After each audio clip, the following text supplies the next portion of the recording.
రకాలోకంకి స్వాగతం. మన నేవీలో పనిచేసి రిటైర్ అయి గల్ఫ్ దేశమైనటువంటి ఖతర్లో ఒక ప్రైవేట్ కంపెనీలో పనిచేస్తున్నటువంటి 8 మంది మాజీ నేవీ సిబ్బందిని ఉరి తీయాలని చెప్పి ఖతర్ కోర్టు ఆదేశించింది. 8 మంది భారతీయులు ఖతర్లో ఒక ప్రైవేట్ కంపెనీలో పనిచేస్తున్నారు. వీరిని ఉరి శిక్ష విధించాలి అని చెప్పి ఖతర్ కోర్టు ఆదేశాలు జారీ చేసింది. ఖతర్లో కోర్టు అయినా లేకపోతే అక్కడ న్యాయ వ్యవస్థ అయినా పోలీసు వ్యవస్థ అయినా అంతా రాచ కుటుంబం యొక్క ఇష్టం ప్రకారమే జరుగుతుంది. ఆ రాచ కుటుంబము ఈ 8 మందిని ఉరి తీయాలని ప్రకటించింది. ఈ 8 మంది ఇండియన్ నేవీలో పనిచేశారు, రిటైర్ అయ్యారు.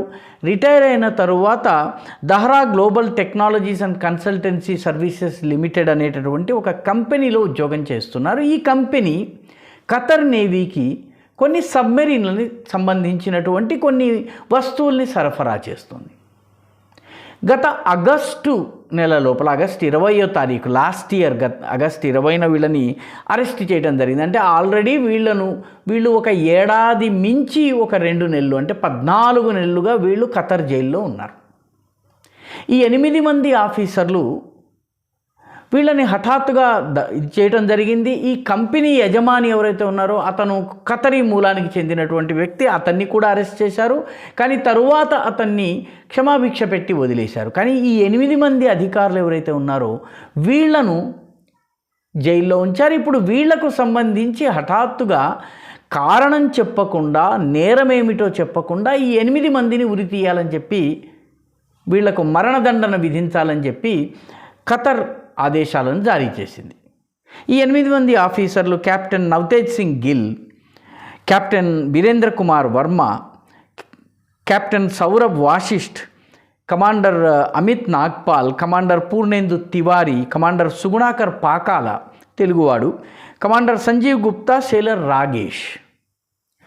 వీళ్ళు ప్రస్తుతము గత 14 నెలలుగా జైల్లో ఉన్నారు. వీళ్ళందరినీ కూడా సాలిటరీ కన్ఫైన్మెంట్ అంటే వీళ్ళను మిగతా వాళ్ళు ఎవరితో కలవకుండా ఒక్కొక్కరిని ఒక్కొక్క సెల్లో ఉంచడం జరుగుతుంది. వీళ్ళను కలిసేందుకు, వీళ్ళని అరెస్ట్ అయినప్పటి నుంచి కూడాను వీళ్ళని కలిసేందుకు భారతదేశానికి చెందినటువంటి రాయబారులు, అక్కడ ఉన్నటువంటి దౌత్యవేత్తలు ప్రయత్నిస్తున్నారు. 1-2 సార్లు కాన్సులర్ యాక్సెస్ అంటే వాళ్ళని కలిసేందుకు వీలు కలిగింది. కొందరు కుటుంబ సభ్యులు కూడాను వీళ్ళను కలవడం జరిగింది. హఠాత్తుగా ఈ మరణదండన విధించే వార్త ఈ కేసును ఒక్కసారిగా ఒక మలుపు తిప్పింది. ఈ అరెస్టు ఉదంతం ఇప్పటివరకు అరెస్టు, వాళ్ళ విడుదల కోసము భారత్ ఏడాదిగా ప్రయత్నం చేస్తోంది. రకరకాల డిప్లొమాటిక్ ఛానల్స్ను ఉపయోగించి మాట్లాడుతోంది. కానీ హఠాత్తుగా మరణదండన విధించడంతో కథ అంతా కూడా ఒక ట్విస్ట్ వచ్చినట్టుగా అయిపోయింది. సో ఈ మొత్తము సంఘటనని కనుక చూసినట్టయితే ఈ సడన్ డిసిషన్ అంటే ఏడాది పాటు వీళ్ళు 14 నెలల పాటు వీళ్ళు ఖతర్ జైల్లో ఉన్నప్పటికీ కూడాను, భారత ప్రభుత్వం ప్రయత్నం చేస్తున్నప్పటికీ కూడాను హఠాత్తుగా ఎటువంటి కారణము చెప్పకుండా మరణదండన విధించడం అనేది అందరికీ షాక్. కుటుంబ సభ్యులకు, తెలిసిన వాళ్లకు, అదేవిధంగా భారత ప్రభుత్వానికి కూడాను షాక్ లాగా అనిపించింది. భారత ప్రభుత్వం మళ్ళీ ఒకసారి ఛానల్స్ ఓపెన్ చేసి వాళ్ళతో మాట్లాడేటటువంటి ప్రయత్నం చేస్తోంది. అసలు ఈ శిక్షకి కారణం ఏంటన్నది వెతికే ప్రయత్నం చేస్తోంది. సాధారణంగా గుసగుసలుగా వినిపిస్తున్నటువంటి విషయం ఏంటంటే 8 మంది ఆఫీసర్లు ఇజ్రాయెల్ కోసం స్పైయింగ్ చేశారని. ఇజ్రాయెల్కు స్పై చేయడం కోసము భారతదేశానికి చెందినటువంటి వ్యక్తుల అవసరం లేదు. ఖతర్ వంటి దేశాలలో, గల్ఫ్ దేశాలలో డబ్బుల కోసం ఇజ్రాయెల్కి రహస్యాలు చెప్పేటటువంటి స్థానిక అరబ్బు ప్రజలు చాలామంది ఉంటారు.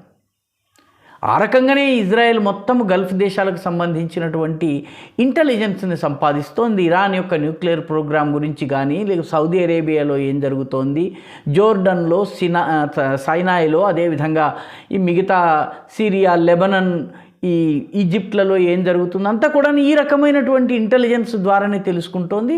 అక్కడ ఉన్నటువంటి ప్రజల నుంచి సమాచారం సేకరిస్తుంది. ఆ దేశానికి చెందినటువంటి అరబ్బు ప్రజల నుంచి సేకరిస్తుంది. ఖతర్లో కూడాను భారతీయుల అవసరము కన్నా కూడాను ఇజ్రాయెల్కి సొంత ఇంటెలిజెన్స్ ఉంది. హఠాత్తుగా భారతీయుల్ని ఎందుకు ఇరికించారు? దీనికి 2-3 ఎక్స్ప్లెనేషన్స్ వినిపిస్తున్నాయి. మొట్టమొదటిది పాకిస్తాన్ ఇక్కడ ఒక రోల్ ప్లే చేసిందని. ఎందుకంటే ఖతార్ మిలిటరీ ఏదైతే ఉందో మిలిటరీలో దాదాపు 1,50,000 మంది పాకిస్తాన్ మూలానికి చెందినటువంటి సైనికులు ఉన్నారు. పాకిస్తాన్లో రిటైర్ అయిపోయిన తర్వాత వీళ్ళు ఖతార్ సైన్యంలో చేరారు, నేవీలో ఉన్నారు, ఎయిర్ ఫోర్స్లో ఉన్నారు, వాళ్ళ యొక్క ల్యాండ్ ఆర్మీలో కూడా ఉన్నారు. వీళ్ళందరికీ కూడా వీళ్ళు they work for the Qatari army but they are of Pakistani origin అన్నమాట. కాబట్టి వీళ్ళు తర్వాత పాకిస్తాన్కి చెందినటువంటి ISI ఈ కట్టుకథను సృష్టించి వీళ్ళు అరెస్ట్ అయ్యేలా చేసిందా అన్నటువంటి అనుమానాలు వ్యక్తమవుతున్నాయి. ఎందుకంటే పాకిస్తాన్ ఇన్ఫ్లుయెన్స్ గల్ఫ్ మీద చాలా ఉంటుంది. రెండవది, ఖతర్కి భారతదేశంతో కొన్ని అంశాలలో వివాదం ఉంది. అదేంటంటే ఖతర్ CNG ప్రొడక్షన్ చాలా పెద్ద ఎత్తున చేసే దేశాల్లో ఒకటి. ఈ కంప్రెస్ న్యాచురల్ గ్యాస్ని, ఆ గ్యాస్ ప్రొడక్షన్ భారతదేశం దాని నుంచి కొనేటటువంటి ప్రయత్నం చేస్తోంది. ఇది ఒక రానున్న 7-8 సంవత్సరాల వరకు ఒక ఒప్పందం చేసుకుంది. అయితే ఖతర్ ప్రభుత్వం ఈ ఒప్పందాన్ని రానున్న 25-30 సంవత్సరాల వరకు ఎక్స్టెండ్ చేయాలని ప్రయత్నిస్తోంది. భారతదేశము దానికి సిద్ధంగా లేదు. భారతదేశపు కారణాలు భారతదేశానికి ఉన్నాయి. జియోపాలిటిక్స్ ఒక కారణము, ఆ తర్వాత గల్ఫ్లో మారుతున్నటువంటి పరిస్థితులు ఒక కారణము. భారతదేశము ఒకే దేశం నుంచి CNGని తీసుకోకుండా వేరే వేరే దేశాల నుంచి CNGని తీసుకునేటటువంటి లేకపోతే ఇంధన రిజర్వ్స్ తీసుకునేటటువంటి ప్రయత్నం చేస్తోంది. ఇందులో భాగంగా ఆఫ్రికన్ దేశాలైనటువంటి మొజాంబిక్ తోటి ఇప్పటికే కొన్ని ఒప్పందాలని కుదుర్చుకుంది. మొజాంబిక్ ఒప్పందాలు కానీ మిగతా దేశాలతోటి ఒప్పందాలు కనుక ఆఫ్రికన్ దేశాలతోటి ఒప్పందాలు జరిగినట్టయితే ఖతర్ మీద మన యొక్క CNG డిపెండెన్స్ వాటిపైన ఆధారపడటం తగ్గుతుంది. కాబట్టి భారతదేశం మీద ఒత్తిడి తెచ్చేందుకు ఖతర్ వీళ్ళని తక్షణం అరెస్ట్ చేసి భారతదేశాన్ని డిస్కషన్ టేబుల్ మీదకి రప్పించే ప్రయత్నం చేస్తోందా? ఎందుకంటే ఇజ్రాయిల్ స్పై ఈ కథ ఎందుకో అతికినట్టుగా కనపడటం లేదు. ఏడాది పాటు జైల్లో ఉంచిన తరువాత హఠాత్తుగా కారణం చెప్పకుండా ఈ ఉరిశిక్ష అమలు చేయాలన్నటువంటి ఆదేశాలు జారీ చేయటము, వీటన్నిటి వెనుక ఇండియా మీద ప్రెషర్ టాక్టిక్స్ని ఉపయోగించే ప్రయత్నం ఏదైనా ఉందా? రెండవది, ఖతర్ ఇస్లామిక్ దేశాలకు నాయకత్వం వహించాలన్నటువంటి ప్రయత్నం చేస్తోంది. సౌదీ అరేబియా, బహ్రెయిన్, అదేవిధంగా యునైటెడ్ అరబ్ ఎమిరేట్స్ గతంలో 2-3 సార్లు ఖతర్ మీద ఆంక్షలు విధించి దిగ్బంధనం చేసినాయి. ఏదో ఒక రకంగా ప్రయత్నం చేసి వాళ్ళని ఊరడించి మరలించి మొత్తానికి ఖతర్ దీనిలోంచి బయటకు వచ్చింది. ఖతర్ మొదటి నుంచి కూడా పాకిస్తాన్ ప్రభావంలో ఉంటూ భారత వ్యతిరేక కార్యకలాపాలకు పాల్పడుతుంది. ఉదాహరణకి గత వరల్డ్ కప్ ఫుట్బాల్ మ్యాచ్ ఏదైతే ఖతర్లో జరిగిందో దీనికి మొత్తము రక్షణ బాధ్యత అంతా కూడా పాకిస్తాన్కి అప్పగించారు. పాకిస్తాన్ మిలిటరీ ప్రత్యక్షంగా అక్కడ మోహరించి ఈ వరల్డ్ కప్ ఫుట్బాల్కి రక్షణ కల్పించడం జరిగింది. అంటే పాకిస్తాన్ యొక్క ఇన్ఫ్లుయెన్స్ ఖతర్ మీద పెరుగుతోంది. రెండవది, వరల్డ్ కప్ సమయంలోనే మన భారతదేశంలో అరెస్ట్ చేయాలని చెప్పి వారెంట్ జారీ అయ్యి ఉగ్రవాదిగా ప్రకటించినటువంటి మత ప్రచారకుడు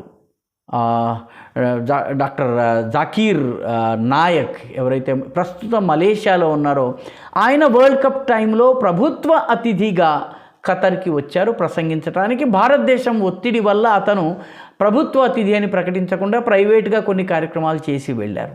సో ఇవన్నీ కూడాను ఖతర్ భారత సంబంధాలు కొంత టెన్స్గా ఉండేటట్టుగా, కొంత ఉద్రిక్తంగా ఉండేటటువంటి పరిస్థితి వచ్చింది. దానికి పాకిస్తాన్ ఆజ్యం పోస్తున్నట్టుంది. అదేవిధంగా అక్కడున్నటువంటి జియోపాలిటిక్స్లో ఒక ప్రధాన శక్తిగా ఎదిగే ప్రయత్నంలో భారతదేశాన్ని, సౌదీ అరేబియాతో చాలా స్నేహంగా ఉన్నటువంటి భారతదేశాన్ని ఒత్తిడికి గురి చేయటం కోసము ఈ అరెస్టులు చేశారని కూడా భావిస్తున్నారు. ఖతర్కి అనుకూలమైనటువంటి ఒప్పందాలు, ఆయిల్ దిగుమతి ఒప్పందాలలో భారతదేశాన్ని ఒప్పించేందుకు కూడా ఈ అరెస్టులు జరిగి ఉండవచ్చునన్నది మరొకటి. భారత ఇజ్రాయెల్ సన్నిహిత సంబంధాలు ఏవైతే ఉన్నాయో వీటి ముఖ్యంగా ఈ ప్రస్తుతము హమాస్ దాడులు, దాని తరువాత పరిస్థితుల్లో భారతదేశము పాలస్తీనా ప్రజల డిమాండ్లను సమర్థిస్తూనే ఇజ్రాయెల్కు దన్నుగా నిలబడుతోంది. కాబట్టి ఇది కూడాను గల్ఫ్లో ఉన్నటువంటి ఖతర్ ఈరోజు హమాస్కి అతిపెద్ద సపోర్టర్. సౌదీ అరేబియా వంటి దేశాలు కొంచెం వెనకున్నప్పటికీ Qatar is the biggest supporter. కాబట్టి ఇవన్నిటిని దృష్టిలో పెట్టుకుని ఈ కేసుని హఠాత్తుగా ఒక మలుపు తిప్పి భారతదేశం మీద ఒత్తిడి తెచ్చేటువంటి ప్రయత్నం జరిగిందా అన్నటువంటి ప్రశ్నలు కూడా తలెత్తుతున్నాయి. ఇప్పటివరకు ఏది స్పష్టంగా లేదు. భారత ప్రభుత్వము, మన విదేశ వ్యవహారాల మంత్రి, మన దౌత్యవేత్తలు, ప్రభుత్వము ఖతర్తో చర్చలు ప్రారంభించింది, మాట్లాడటం మొదలుపెట్టింది. వీళ్లను విడుదల చేయించే దిశగా అన్ని ప్రయత్నాలు చేస్తోంది. వీళ్ళు నేవీ ఆఫీసర్లు, వీళ్ళు గతంలో నేవీలో చాలా గొప్పగా పనిచేసిన వాళ్ళు. అందులో ఈ కెప్టెన్ సౌరభ్ వాషిష్ఠ్ అనే అతనికి ప్రవాసీ భారతీయ సన్మాన్ కూడా లభించింది. ఖతర్ భారత సంబంధాల్ని మెరుగుపరచడంలో ఆయనది చాలా కీలక పాత్ర అని కూడా చెప్పడం జరిగింది. కాబట్టి ఈ పరిస్థితిలో ఇదేదో కుట్రలో భాగంగా వీళ్ళని దిగ్బంధనం చేసినట్టుగా కనిపిస్తోంది. ఈ వీడియో మీకు నచ్చినట్టయితే లైక్ చేయండి, షేర్ చేయండి, ఈ ఛానల్కు సబ్స్క్రైబ్ చేయండి. మీ అభిప్రాయాన్ని కామెంట్ల రూపంలో తప్పనిసరిగా పంపించండి.